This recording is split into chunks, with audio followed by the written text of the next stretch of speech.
दोस्तों आदाब, कैसे हैं आप। आज हम फिर हाजिर हैं आपके लिए एक शिक्षा देने वाली कहानी लेकर। यह एक शिक्षा देने वाली कहानी है दोस्तों, जी हाँ, ज्ञान देने वाली कहानी। इस कहानी से आपको ये समझने में आसानी होगी कि अपनी समस्याओं को कैसे ख़त्म किया जाए।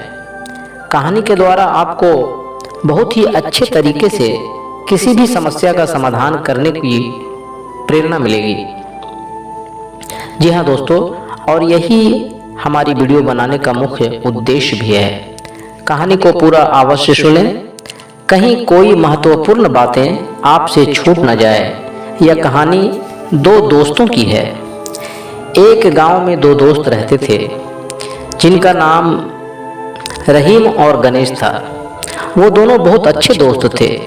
दोनों के दोस्ती के चर्चे अक्सर लोग किया करते थे। रहीम और गणेश की दोस्ती ऐसी थी कि गांव वाले उसकी दोस्ती की मिसाल दिया करते थे। दोनों के घर भी पास पास ही थे, जिससे वो दोनों आपस में साथ साथ बहुत समय बिताते थे।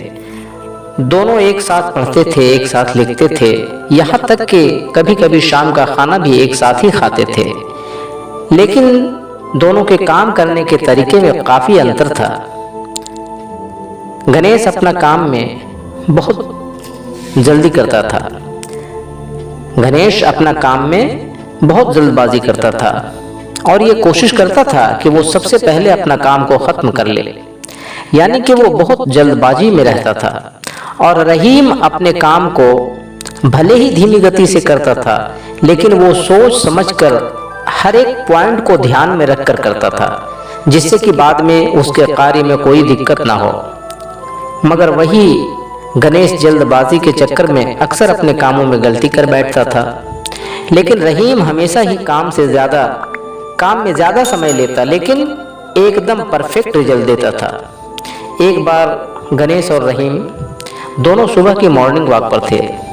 चलते चलते दोनों को बीच में बातों बातों में बहस होने लगी कि मैं तुझसे तेज दौड़ सकता हूँ। अब दोनों दोस्तों में बातों बातों में शर्त लग गई कि आज देख ही लेते हैं कौन ज़्यादा तेज दौड़ सकता है। दोनों दौड़ लगाने के लिए तैयार हो चुके थे। अगले ही पल दौड़ शुरू हो जाती है। कुछ दूर दौड़ने के बाद रहीम रुक जाता है और अपने जूतों में कुछ देखने लगता है। रहीम को रुका देखकर गणेश ने रहीम से कहा, क्या हुआ, रुक क्यों गए? क्या तुम मेरे साथ दौड़ नहीं कर सकते? रहीम ने कहा, हमारे जूते में कुछ कंकड़ घुस गए हैं, मैं इनको निकालने के बाद ही दौड़ सकता हूँ, नहीं तो मैं कुछ ही दूर जाने के बाद चल भी नहीं पाऊँगा। यह सुनकर गणेश हंसने लगा और कहने लगा, मुझे किसी कंकर पत्थर का डर नहीं है, मैं बिना कंकर निकाले भी दौड़ पूरी कर सकता हूँ। और यह कहते हुए रहीम से आगे निकल गया। रहीम कुछ देर बाद अपने जूतों से कंकड़ निकाल कर फिर दौड़ने लगा। अब गणेश के जूते में भी कंकड़ आ गए थे। अब गणेश के जूतों में घुसे कंकड़ उसे चुभने लगे थे और थोड़ी ही देर दौड़ने के बाद गणेश का पैर बहुत ज़्यादा घायल हो चुका था। पैरों से खून बहने लगा और दर्द से बेहाल गणेश ज़मीन पर लेट गया। अब रहीम कुछ आगे जा चुका था। गणेश ने रहीम को आवाज़ लगाकर मदद करने को कहा। रहीम वापस अपने दोस्त के पास आया और उसकी मदद करने लगा। गणेश के पैर खून से लथपथ हो चुके थे। रहीम अपने दोस्त को कांधे पर उठाकर घर लाया, फिर उसके पैरों में दवाई लगाई। जब गणेश का पैर सही हो गया, तब गणेश को अपने किए पर पछतावा हो रहा था। फिर वो अपने दोस्त से लिपट कर रोने लगा और कहा, रहीम मेरे दोस्त, मुझे माफ़ कर दो, मैं हमेशा तुम्हारे बताए हुए मार्ग पर ही चलूँगा। दोस्तों, यह कहानी हमें कई बातें सिखाती है कि नंबर एक कि हमें अपनी समस्याओं को बड़े होने से पहले ख़त्म कर देना चाहिए। जैसे रहीम ने अपने जूते के कंकड़ पहले ही समय रहते निकाल लिए थे, उसी तरह हमारी अनेक समस्याएं, जैसे कोई बीमारी हो सकती है या कोई रिश्ते में गलतफहमी हो सकती है या कोई और भी समस्या हो, उसे तभी ख़त्म कर देना चाहिए जब समस्या छोटी हो, क्योंकि जब समस्या देखते देखते बड़ी हो जाती है तो फिर उसे सही करना मुश्किल हो जाता है। नंबर 2, दूसरी बात यह कि कहानी जो हमें ज्ञान दे रही है वो ये कि जल्दबाजी हमेशा नुकसानदायक होती है। जैसे गणेश ने दौड़ में जल्दबाजी दिखाई थी, अपने जूते में घुसे कंकड़ को भी निकालना जरूरी नहीं समझा, और फिर जो नतीजे सामने आए वो कितने कष्टदायक थे। उसी तरह किसी भी कार्य में जल्दबाजी नहीं करनी चाहिए, बल्कि उसे सही ढंग से करने पर ज्यादा जोर देना चाहिए, जिससे वो कार्य सही तरीके से एक ही बार में हो सके। नंबर 3, तीसरी बात यह कि हमें सिर्फ सफलता को ही टारगेट लेकर चलते हैं।